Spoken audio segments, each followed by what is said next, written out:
عليكم ورحمة الله وبركاته. إن الحمد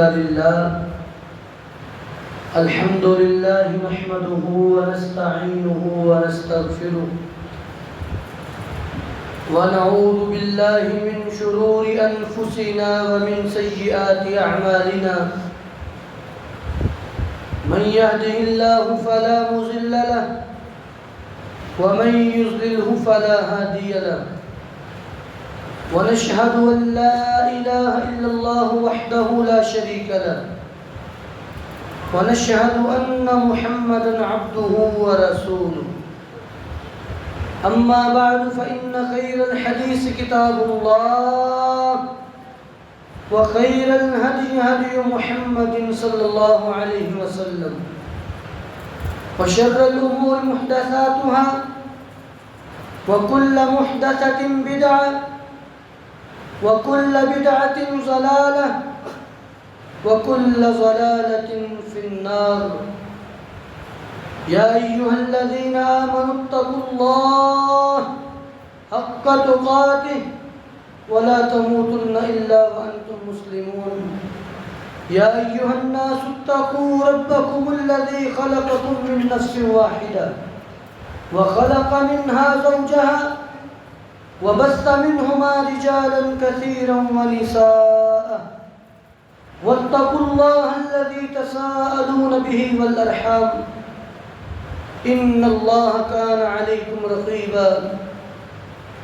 يا أيها الذين آمنوا اتقوا الله وقولوا قولا سديدا يصلح لكم أعمالكم ويغفر لكم ذنوبكم ومن يطع الله ورسوله فقد فاز فوزا عظيما. اللهم صل على محمد وعلى آل محمد كما صليت على إبراهيم وعلى آل إبراهيم إنك حميد مجيد. اللهم بارك على محمد وعلى آل محمد كما باركت على إبراهيم وعلى آل إبراهيم إنك حميد مجيد. أعوذ بالله من الشيطان الرجيم. بسم الله الرحمن الرحيم. واعتصموا بحبل الله جميعا ولا تفرقوا.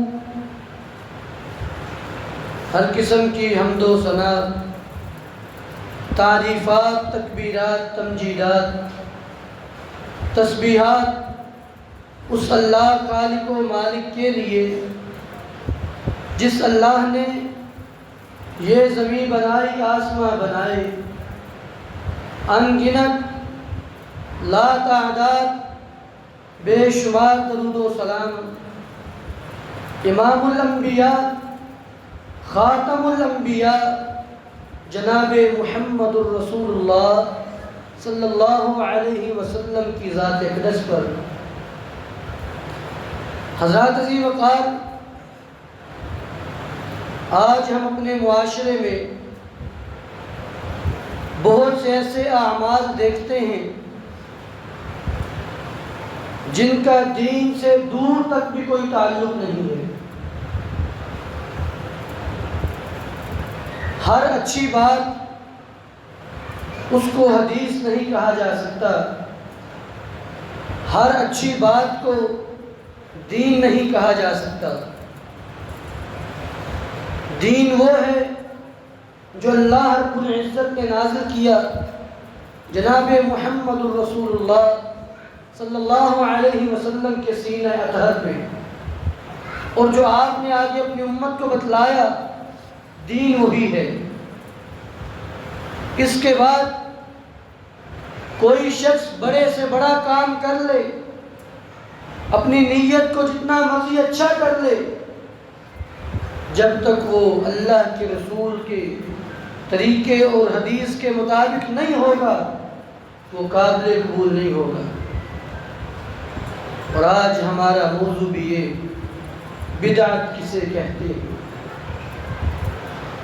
بدعت دین کے اندر ایسا نیا کام جس سے ثواب کی امید رکھی جائے. اس کی تعریف میں دو چیزیں ہیں، دین کے اندر نیا کام، دنیا کے اندر نیا کام نہیں، دین کے اندر نیا کام اور اس سے ثواب کی امید رکھنا، اسے بدعت کہتے ہیں۔ صحیح بخاری کی حدیث، وعن عائشة رضی اللہ تعالی عنہ قالت قال رسول اللہ صلی اللہ علیہ وسلم من احدث فی امرنا هذا ما لیس منہ فہو رد۔ امی جان اماں جی عائشہ صدیقہ فرماتی ہیں رضی اللہ تعالی عنہ کہ نبی مکرم صلی اللہ علیہ وسلم نے فرمایا، جو شخص ہمارے اس دین کے معاملے میں، اس دین کے مسئلے میں کوئی ایسا کام کرے جس پر ہماری مہر نہ ہو، جس کا حکم ہم نے نہ دیا ہو، فَهُوَ رَدٌّ، وہ دیکھنے میں جتنا مرضی اچھا کیوں نہ ہو، وہ مردود ہے، بیکار ہے، رائے گاں ہے۔ آپ ایک مثال سے بات سمجھیے، 1000 روپے کا نوٹ ہے لیکن کچھ پرانا کاغذ ہے، اس کا پرانا نوٹ ہے، اور ایک بندہ نئے کاغذ پہ وہی ساری باتیں لکھ لے جو نوٹ کے اوپر لکھی ہوتی ہیں، صاف ستھری سیاہی استعمال کرے، اچھا کاغذ استعمال کرے، دیکھنے میں یہ کاغذ اس پرانے نوٹ سے زیادہ عمدہ ہے، تو کیا یہ کسی مارکیٹ میں چل جائے گا؟ لوگ بڑے تیز ہیں، اپنی دنیا کے معاملے میں اپنی دنیا کو چلاتے ہوئے 2 نمبر چیز قبول نہیں کرتے، وہ چاہے دیکھنے میں جتنا مرضی نیا کاغذ ہو، جتنی مرضی رائٹنگ اچھی ہو، اسے قبول نہیں کریں گے جب تک اصل نوٹ نہیں ہوگا۔ اور دین کے معاملے میں آ کے شریف بن جاتے ہیں، اور مول صاحب اتنی بھی سختی نہیں ہے، یہ لوگ نیکی کی نیت سے تو کر رہے ہیں، یہ کون سا گناہ کی نیت سے کر رہے ہیں، بس اس طرح کیا کہ کھا دیتی ہے۔ تو اللہ کے رسول نے یہ بات کہہ دی کہ وہ شخص جو ایسا کام کرے جس پر ہماری مہر نہ ہو، وہ کام مردود ہے، رائے گاں اور بیکار ہے، اللہ کے ہاں اس کی حیثیت نہیں ہے۔ بلکہ بدعت کرنے والا شخص، اس کے بارے میں صحیح بخاری کی حدیث، وعن ابی ہریرہ رضی اللہ تعالی عنہ قال قال رسول اللہ صلی اللہ علیہ وسلم من احدث حدثا او آوى محدثا فعليه لعنة الله والملائكة والناس اجمعین، جو شخص کسی بدعت کا ارتکاب کرے، بدعتی کام کرے، بدعت والا، یا پھر کسی بدعتی کی عزت کرے، کسی بدعتی کو اپنے ہاں ٹھکانہ دے، فرمایا کہ اس پر اللہ کی بھی لعنت ہے، اس کے فرشتوں کی بھی لعنت ہے، اور سب انسانوں کی بھی لعنت ہے۔ اور ایک روایت میں فرمایا من آوى محدثا فقد اعان على هدم الاسلام، جس بندے نے کسی بدعتی کی عزت کی، اس نے بھی اسلام کی عمارت گرانے میں ساتھ دیا ہے۔ تو بدعتی شخص اسلام کی عمارت گرا رہا ہے اور آپ اس کا حوصلہ بلند کر رہے ہیں، آپ اس کا حوصلہ بڑھا رہے ہیں کہ ٹھیک ہے کرتے رہو جو کرنا ہے۔ نہیں میرے بھائی، دین ایسی چیزوں کو قبول نہیں کرتا، خواہ وہ دیکھنے میں کتنا ہی اچھا کام کیوں نہ ہو، جب تک وہ بدعت ہے تو وہ رائے گاں اور بیکار ہے۔ ہم تو ہر خطبے میں یہ بات ذکر کرتے ہیں، اللہ کے رسول ہر خطبے میں یہ بات کہا کرتے تھے، میں کہ شر الامور محدثاتها، سب سے برا کام، سارے کاموں میں سے سب سے برا کام بدعت ہے، جو دین کے اندر نیا کام شروع کیے تھے۔ وَكُلُّ مُحْدَثَةٍ بِدْعَةٍ، میں ہر نیا کام بدعت ہے۔ وَكُلُّ بِدْعَةٍ ضَلَالَةٍ، ہر بدعت، بعض لوگ کہتے ہیں یہ بدعت حسنہ ہے، یہ بدعت سیئہ ہے، تو بدعت سیئہ نہ کرو، بدعت حسنہ کر لو۔ اللہ کے رسول کیا فرما رہے ہیں؟ کل بدعت ضلالہ، ہر بدعت گمراہی ہے، وَكُلُّ ضَلَالَةٍ فِي النَّارِ، اور ہر گمراہی انسان کو جہنم کی طرف لے جائے۔ اس لیے میرے بھائی اپنے اعمال کی اصلاح کیجیے، بدعات سے بچیے۔ اس کی وجہ کیا ہے؟ بدعت کو سب سے برا کام کیوں کہا گیا؟ اس کی وجہ یہ ہے، اگر کوئی شخص زنا کرتا ہے نا، زنا، تو اس کو گناہ تو سمجھتا ہی ہے نا، چلو آج تو کبھی تو شاید بچ جائے۔ کوئی چوری کرتا ہے تو کبھی باہر آ جائے گا، لیکن جو شخص بدعت کرتا ہے وہ اس کو گناہ سمجھتے نہیں، وہ تو اس کو نیکی سمجھتا ہے۔ اس کو تو لگتا ہے کہ یہ کام کرنے سے مجھے پتہ نہیں کتنا بڑا اجر مل رہا ہے۔ جب وہ ایک بندہ گناہ کو نیکی سمجھ رہا ہے، وہ توبہ کیوں کرے گا اس سے؟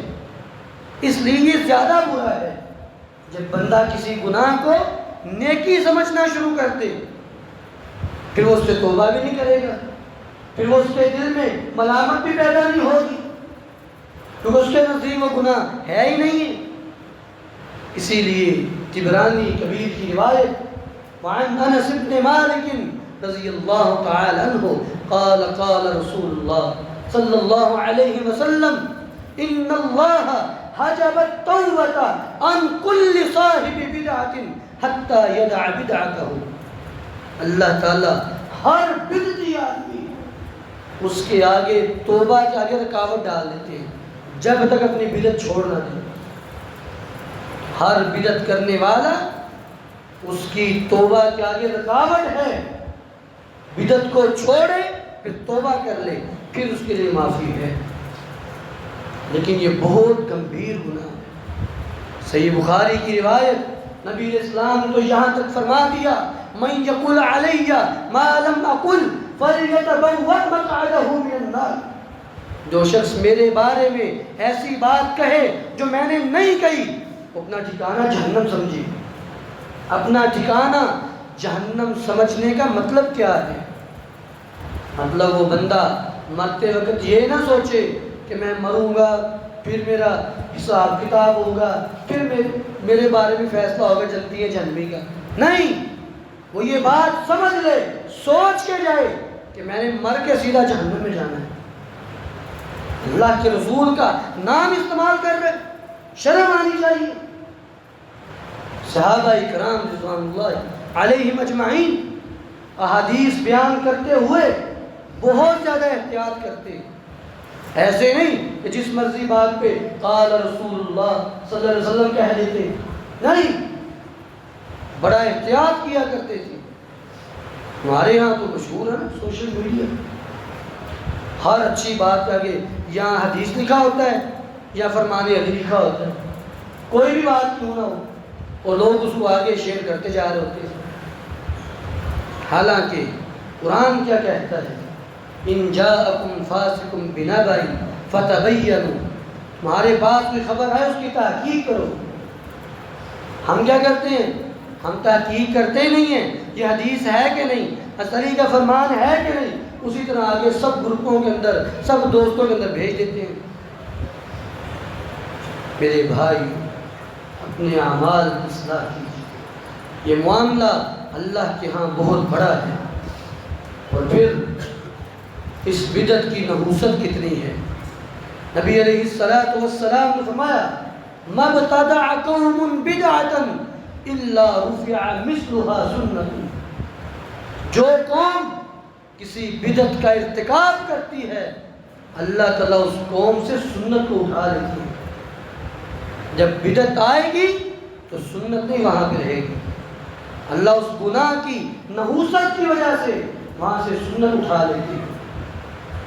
پھر امام مالک بن انس ان کا یہ فتویٰ ہے، فرماتے ہیں کہ جو شخص بدعت کا ارتکاب کرتا ہے فقد زعم ان محمد صلی اللہ علیہ وسلم قد خان الرسالہ، اس کا یہ دعویٰ ہے کہ اللہ کے رسول نے رسالت میں خیانت کی ہے۔ بدعت کا مطلب کیا ہے؟ یہ کام اللہ کے رسول نے نہیں کیا، آپ کر رہے ہیں، آپ اس کو نیکی سمجھ رہے ہیں۔ حدیث میں تو آتا ہے کہ نبی علیہ السلام نے فرمایا میں نے ہر نیکی اپنی امت کو بتا دی، ہر گناہ اپنی امت کو آگاہ کر دیا، اور آپ ایک نیا کام کر رہے ہیں۔ اس کا مطلب آپ یہ کہنا چاہ رہے ہیں کہ اللہ کے رسول نے خیانت کی ہے، آپ نے بات نہیں پہنچائی، آپ یہ کہنا چاہتے ہیں؟ ہمارا تو ایمان یہ ہے کہ نبی علیہ السلام آپ نے ہر بات اپنی امت کو پہنچا دی۔ حجۃ الوداع کا موقع نبی اسلام کی زندگی کا آخری حج ہے، ایک ہی حج، 1.5 لاکھ کے قریب صحابہ کرام جمع، اور آپ نے سارے صحابہ کرام کو مخاطب کر کے یہ بات پوچھی، میرے صحابہ بتلاؤ، حل بلغتم، کیا میں نے اللہ کا پیغام تم تک پہنچا دیا؟ تو تمام صحابہ کرام نے کہا واللہ قد ادیت ونصحت وبلغت، اللہ کی قسم، اللہ کے رسول، آپ نے پیغام پہنچا دیا، حق ادا کر دیا، آپ نے نصیحت کر دی۔ جب سب صحابہ کرام نے یہ اعتراف کیا، آپ نے ایسے انگلی کو اٹھایا اور ایسے اشارہ کیا، آپ نے اللہم اشہد، پھر ایسے 3 مرتبہ اشارہ کیا، اللہم اشہد، اللہ تو گواہ ہو جا کہ تیرے بندے گواہی دے رہے ہیں کہ میں نے تیرے ہر پیغام کو پہنچا دیا۔ اللہ نے فرمایا انتم شہداء اللہ علی الارض، تم لوگ اللہ کے گواہ ہو، مومن اللہ کا گواہ ہوتا ہے زمین پہ، اور تمام صحابہ کرام یہ گواہی دے رہے ہیں کہ اللہ کے رسول، اللہ کی قسم، آپ نے تبلیغ کر دی، بات پہنچا دی، نصیحت کر دی۔ آپ نے 3 مرتبہ اللہ کو گواہ بنایا، اے اللہ تو ان لوگوں پہ گواہ ہو جا کہ تیرے بندے گواہی دے رہے ہیں کہ میں نے ان کو پیغام پہنچا دیا۔ جب اللہ کے رسول نے پیغام پہنچا دیا، پھر ہمیں کیا ضرورت ہے بدعت کرنے کی؟ نبی علیہ السلام نے فرمایا کل قیامت کا دن ہوگا، ہر نبی کو حوض ملے گا، وہ اپنے اپنے امتیوں کو پانی پلا رہا ہوگا، میرے پاس بھی میرے امتی آئیں گے، میں بھی ان کو پانی پلاؤں گا۔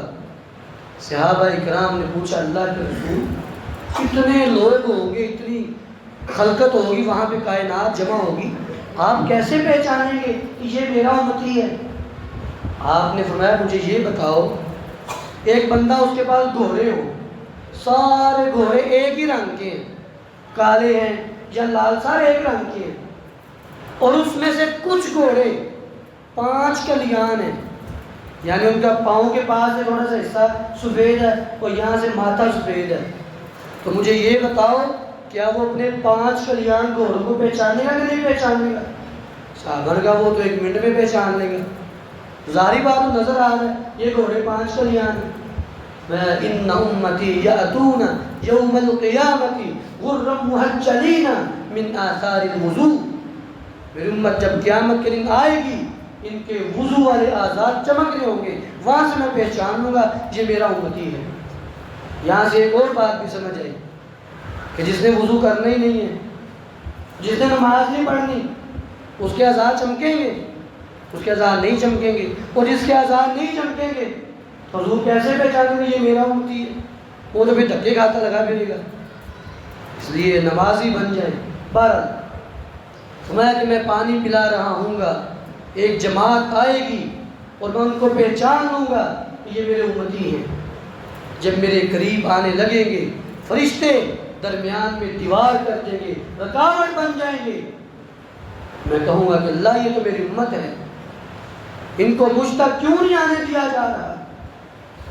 کہا جائے گا اللہ کے رسول یہ وہ لوگ ہیں جنہوں نے آپ کے دنیا سے جانے کے بعد آپ کے دین کو بدل ڈالا، آپ کے دین میں نئی نئی بدعات، نئی نئی خرافات ایڈ کر دی۔ تو اللہ کے رسول کیا فرمائیں گے؟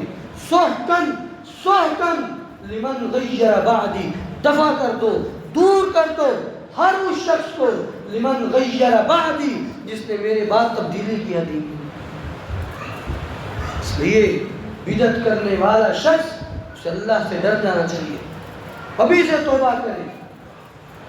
آپ کو کیا لگتا ہے صحابہ کرام کو محبت نہیں تھی نبی علیہ السلام سے؟ کیا وہ یہ نیکی نہیں کر سکتے تھے جو آج ہم کر رہے ہیں؟ صحابہ کرام سب سے بڑھ کے اللہ کے رسول سے محبت کرنے والے۔ جب نبی علیہ السلام کا انتقال ہوا، آپ دنیا سے رخصت ہوئے، عمر جیسا بہادر جبری جوان، جس کا نام سن کے بڑے بڑے بہادروں کے پتے پانی ہو جاتے، آج اپنے حواس پہ قابو نہیں رہا، اپنے آپ پہ یقین نہیں آ رہا، یہ بات ماننے کو تیار ہی نہیں ہے کہ اللہ کے رسول فوت ہو گئے۔ اور جب نبی علیہ السلام مدینہ تشریف لائے، مائی سلیم رضی اللہ تعالی، اس کی بھی کیا محبت تھی اللہ کے رسول سے۔ نبی علیہ السلام سے بڑی تھی عمر میں، آپ کبھی کبھی نا ظہر کے بعد کیلولا کرنے کے لیے، آرام کرنے کے لیے ان کے گھر چلے جاتے۔ مائی سلیم رضی اللہ عنہ ایک قارورہ، ایک شیشی لے کے اس میں آپ کا پسینہ جمع کر۔ ایک دن آپ نے دیکھا، فرمایا سلیم یہ کیا کر رہی ہے؟ فرمانے لگی اللہ کے رسول، ما من طیب فی مدینۃ رسول اللہ صلی اللہ علیہ وسلم اطیب من ھذا۔ اللہ کے رسول، پورے مدینہ شہر کے اندر اس سے زیادہ عمدہ خوشبو کہیں نہیں ہے۔ اور مدینہ میں جب آپ آئے، مائی سلیم کا ایک ہی بیٹا ہے، بڑھاپے کا ایک ہی سہارا ہے، 10 سال کا چھوٹا سا بچہ، اپنے بیٹے کو ساتھ لیا اور نبی علیہ السلام کی خدمت میں آئی اور فرمانے لگی، ابنی ھذا انیس فاقبلہ یخدمک یا رسول اللہ۔ اللہ کے رسول، یہ میرا چھوٹا سا انس، آپ اپنی بارگاہ نبوت میں اسے قبول کر لیجئے، یہ میرا بیٹا آپ کی خدمت کیا کرے گا۔ حضرت انس بن مالک 103 سال ان کی عمر تھی، 83 سال نبی علیہ السلام کے بعد زندہ رہے ہیں، اور فرماتے ہیں، ما من لیلۃ الا وقد ذکرت فیہا حبیبی وبکیت۔ میری زندگی کی ایک رات بھی ایسی نہیں کہ جس رات میں نے اپنے حبیب کو یاد نہ کیا اور اپنے حبیب کو یاد کر کے رویا نہ ہوں۔ آپ کو کیا لگتا ہے صحابہ اکرام کو محبت نہیں تھی؟ حضرت بلال رضی اللہ عنہ، نبی علیہ السلام دنیا سے رخصت ہوئے تو اذان دینا چھوڑ دی۔ اذان تو کیا، مدینہ شہر ہی چھوڑ دیا۔ اب یہاں پہ اللہ کے رسول نظر نہیں آتے، اور شام کے اندر جابیہ مقام پہ چلے گئے اور ساری زندگی وہیں پہ گزار دی۔ موت کا وقت آیا، حضرت بلال رضی اللہ عنہ بڑے خوش ہیں، مسکرا رہے ہیں۔ بیوی نے پوچھا، سرتاج آج کون سی ایسی خوشی، ہمیں بھی بتلائیے۔ کہا، آج حبیب کبریا سے ملاقات کروں، آج میں دنیا سے جا رہا ہوں، میرے اللہ کے رسول سے ملاقات ہوگی۔ صحابہ کرام نے تو یہ کام نہیں کیے، تو سب سے بڑھ کے اللہ کے رسول سے محبت کرتے تھے، جو اپنا تن من دھن، اپنا مال سب کچھ قربان کرنے والے تھے۔ ان کو یہ نیکی سمجھ نہیں آئی جو آج ہمارے مولویوں کو سمجھ آ گئی۔ میرے بھائی، دین کسی عالم کی بات دین نہیں ہو سکتی، کسی محدث کی، کسی امام کی، کسی فقیہ کی بات دین نہیں ہو سکتی۔ سب کا احترام ہے، سب کا احترام کرنا بھی چاہیے، لیکن دین صرف اللہ اس کے رسول کی بات ہے۔ اس لیے جو شخص دین کے اندر نئی بات کا اضافہ کرتا ہے، اس کا گمان یہ ہے گویا کہ نبی علیہ السلام نے دین پہنچایا نہیں ہے بھی، وہ یہ کہنا چاہتا ہے۔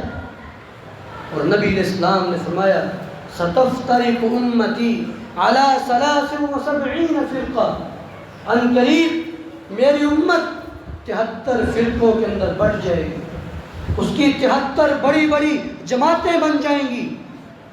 میں الا کلہم فی النار الا جماعۃ واحدہ، ساری کی ساری جہنم میں جائے گی سوائے ایک جماعت کے۔ اللہ کے رسول کہہ رہے ہیں۔ اب آپ نے صحابہ اکرام نے پوچھا، اللہ کے رسول وہ ایک جماعت کون سی ہوگی جو بچ جائے گی، جو جہنم میں نہیں جائے گی؟ وہ جماعت کون سی ہے؟ آپ نے فرمایا ما انا علیہ و اصحابی، آج جس طریقے پر میں اور میرے صحابہ ہیں۔ سارے امام صحابہ کے بعد آئے ہیں۔ صحابہ کس امام کے پیچھے چلتے تھے؟ کس مولوی کی باتیں مانتے تھے؟ صحابہ اللہ کے رسول کی پیروی کرتے تھے۔ اور آپ نے فرمایا جس طریقے پر میں اور میرے صحابہ ہیں، جو شخص اس راستے پہ چلے گا، اس طریقے پہ چلے گا، وہ شخص اللہ کی جنت تک پہنچ جائے گا۔ اس لیے اپنا آئیڈیل، اپنا مطمع نظر اللہ کے رسول کو رکھنا چاہیے، اور آپ کی بات ہی دین کہلائی۔ اور نبی علیہ السلام نے فرمایا وعن ابی امامۃ الباہلی رضی اللہ تعالی عنہ قال قال رسول اللہ صلی اللہ علیہ وسلم ما من قوم كانوا على هدى ثم ضللوا، میں جو قوم بھی ہدایت پہ ہو، سیدھے راستے کا پتہ چل جائے اور پھر گمراہی کی طرف جائے، الا اوتوا الجدل، اللہ تعالیٰ ان کے اندر جھگڑا پیدا کر دے۔ ان کو اللہ تعالیٰ آپس میں اکٹھے نہیں ہونے دیتا ہے، وہ آپس میں لڑتے ہی رہتے ہیں پھر ہر وقت۔ اس لیے واعتصموا بحبل اللہ جمیعا ولا تفرقوا، اللہ رب العزت نے واضح اعلان کیا، لوگوں اللہ کی رسی کو مضبوطی سے تھام لو اور فرقوں میں نہ پڑو، اللہ اس کے رسول کی طرف آ جاؤ۔ اللہ رب العالمین ہم سب کو عمل کرنے کی توفیق عطا فرمائے۔ وآخر دعوانا ان الحمد للہ رب العالمین۔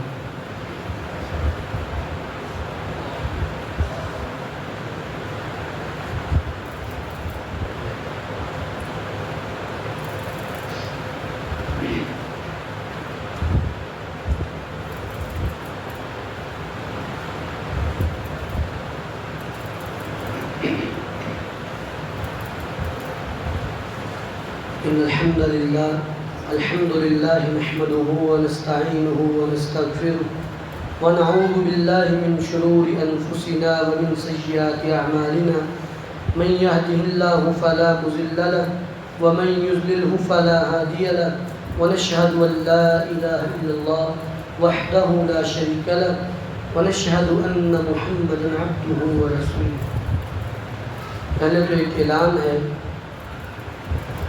کہ سیلاب زدگان کے حوالے سے کل ہم نے جانا ہے، تو اس حوالے سے تمام بھائیوں سے تمام بھائیوں سے درخواست ہے کہ وہ اپنے بھائیوں کو بھی اپنی اس مشکل گھڑی میں یاد رکھیں کہ لوگوں کے مال و متاع لوٹ گئے، ان کے اموال ضائع ہوئے، گھر برباد ہوئے، سامان بہہ گیا، تو اللہ رب العالمین ان کی اپنے غیب کے خزانوں سے مدد فرمائے۔ تو سب بھائی اس معاملے میں تعاون کیجئے تاکہ جو بھی ہم کر سکیں اپنے بھائیوں کے لیے، اپنی بہنوں کے لیے، اللہ نے اس کی توفیق عطا فرمائے۔ اسی طرح عورتوں سے بھی گزارش ہے اوپر تو وہ سیلاب زدگان کی مد میں وہ آپس میں جمع کریں تاکہ ان کو اچھی سے اچھی جو ہے وہ رقم پہنچائی جا سکے۔ دوسری بات ہے بدعت کے حوالے سے۔ بدعت کہتے ہیں دین کے اندر نیا کام جس سے ثواب کی امید رکھی جائے۔ اکثر ہمارے معاشرے میں ایک سوال پوچھا جاتا ہے، اکثر لوگ یہ بات کہہ دیتے ہیں کہ بھئی پھر تو یہ پنکھے بھی بدعت ہیں، یہ بھی حضور کے زمانے میں نہیں تھے، یہ قالین بھی بدعت ہے، تو مولوی صاحب آپ بھی بدعت ہو، آپ بھی حضور کے دور میں نہیں تھے، ویسے کہہ دیتے ہیں۔ تو کیا یہ سب چیزیں بدعت ہیں؟ پنکھے، یہ قالین، یہ گاڑیاں، کیا یہ چیزیں بدعت ہیں؟ نہیں۔ بدعت کی تعریف میں نے بتایا اس میں دو چیزیں ہیں، دین کے اندر نیا کام جس سے ثواب کی امید رکھی جائے۔ ہم نے کبھی نہیں یہ کہا کہ بغیر قلیم کے نماز پڑھو گے تو نیکیاں کم ملیں گی، قلیم پہ پڑھو گے تو 100 نیکیاں زیادہ ملیں گی۔ ہم نے کبھی ایسی بات کی ہے؟ پنکھے کے نیچے پڑھو گے تو زیادہ اجر ہوگا، کبھی ایسی بات کہی نہیں ہے۔ آپ پنکھے کے نیچے پڑھیں یا بغیر پنکھے کے پڑھیں، نماز کا اجر وہی جو نماز اللہ کے ہاں ہے۔ دین کے اندر نیا کام جس سے ثواب کی امید رکھی جائے، یہ ہمارے دنیاوی معاملات ہیں۔ ابھی جو اسپیکر ہے، کبھی کسی مولوی صاحب نے کہا ہے کہ اسپیکر پہ تقریر کرو تو 1000 نیکیاں زیادہ ملتی ہیں؟ ایسی تو کوئی بات ہے ہی نہیں۔ دین کے اندر نیا کام جس سے ثواب کی امید رکھی جائے۔ مثلا جو لوگ الٹے سیدھے کام کرتے ہیں یہ بھی اعلان کر دیں، یہ کہہ دیں بھئی ٹھیک ہے اللہ کے رسول سے یہ عمل ثابت نہیں ہے، صحابہ اکرام سے ثابت نہیں ہے، یہ ہم ویسے ہی کر رہے ہیں تو ہمیں کیا مسئلہ ہے۔ لیکن جب یہ لوگ اللہ کے رسول کا نام استعمال کریں گے پھر ہمیں مسئلہ ہوگا، پھر ہم ان کو سمجھائیں گے اللہ کے بندے یہ معاملہ خطرناک ہے، اللہ کے رسول کا نام استعمال نہ کرو، اپنی آخرت کی فکر کرو۔ لیکن اگر یہ لوگ کہہ دیں کہ بھئی اللہ کے رسول کے زمانے میں یہ فلاں عمل نہیں تھا، صحابہ اکرام نے نہیں کیا، یہ ہمارا اپنا طریقہ ہے، ہم نے ایسے ہی کرنا، ٹھیک ہے کرتے ہیں، پھر ہمیں کوئی اعتراض نہیں۔ اس لیے اللہ کے رسول کا نام استعمال کرنا، یہ کہنا کہ جو بندہ فلاں کام کرے گا اس کے 80 سال کے گناہ معاف ہو، دلیل کوئی دلیل نہیں ہے، یہ معاملہ اس کو ہم بدعت کہیں گے جس سے ثواب کی امید کی جا رہی ہے۔ لہٰذا اب ایک مثال ہے، نبی اسلام کے زمانے میں صحابہ اکرام یا اس سے پہلے بھی لوگ گھوڑوں پہ گدھوں پہ سفر کرتے تھے، حج کرنے جاتے تھے، آج ہم جہاز پہ جاتے ہیں۔ ذرائع کو استعمال کرنا بدعت نہیں ہوتا، بلکہ نبی اسلام کی حدیث بھی ہے۔ ایک صحابی آپ کے پاس آئے بڑی بسیدہ حالت، بڑے بسیدہ سے کپڑے پہنے ہوئے، آپ نے فرمایا کہ اللہ کا مال، تیرے پاس کوئی مال ہے؟ اس نے کہا من کل المال، میرے پاس ہر طرح کا مال ہے، مجھے اللہ نے بڑا مال دیا ہے۔ فرمایا کہ ان اللہ یحب ان یرا اثر نعمتہ علی عبدہ، اللہ تعالیٰ پسند کرتے ہیں اپنی نعمت کا اثر اپنے بندے پہ دیکھیں۔ اللہ نے اگر ایک نعمت آپ کو دی ہے آپ اس پہ استعمال کر سکتے ہیں، پھر اگر آپ یہ کہنا شروع کرتے ہیں کہ جو بندہ جہاز پہ سفر کرے گا اس کو 1000 نیکی زائد ملے گی، تو یہ ہم کہیں گے بدعت ہوگی۔ اس لیے دین کے اندر نیا کام جس سے ثواب کی امید رکھی جائے وہ بدعت ہے۔ اس تعریف کے تحت ان چیزوں کو ہم بدعت نہیں کہہ سکتے۔ اللہ رب العالمین ہماری اصلاح فرمائے، اللہ ہمارے ہر قول کو، ہمارے ہر فعل کو نبی اسلام کے طریقے اور قول کے مطابق کرتے ہمیں آپ کی پیروی کرنے کی توفیق عطا فرمائے۔ سبحان ربک رب العزت عما یصفون وسلام علی المرسلین والحمد للہ رب العالمین۔